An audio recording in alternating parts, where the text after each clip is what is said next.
Anybody who's missing, good gravy, they should be given top priority. For crying out loud, they're missing. It's very emotional.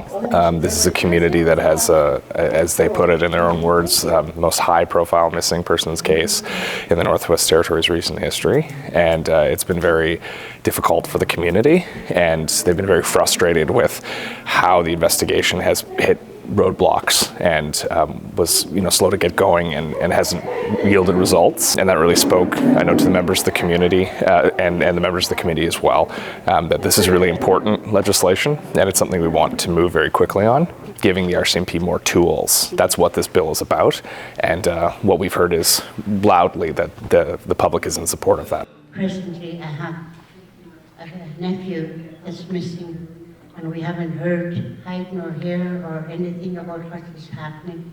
And I acknowledge the lady that's wearing the t-shirt. His name is Frank. That's my cousin. I call him Chiche. Last time he was in Aklavik. When he seen me, he said, "Ninja Degonjo." And I thought, who is this young guy talking in my language? Student Ninja, Frank Gruben Jr., your nephew. We're hearing that the urgency of finding people is more important to communities than the protection of privacy in these cases, or the additional protections, I should say, because all information that gets handled by the government is subject to ATIP.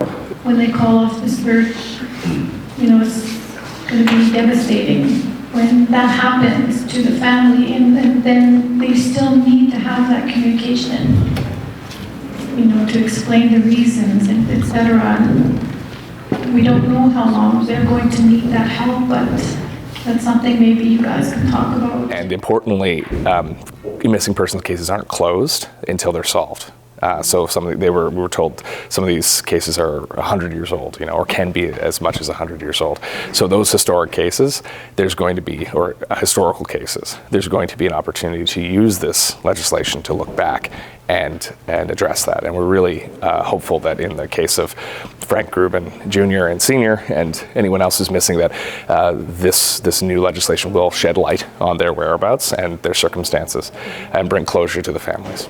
A liaison to help, especially the families, because they may be sitting at home and nobody's calling them now.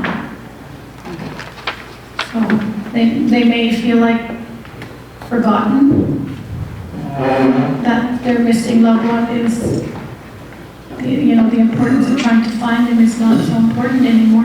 So I think it needs to be done. Plan to report back in May, the May-June sitting, and that once we report back, we'll be able to vote on the bill and pass it into law.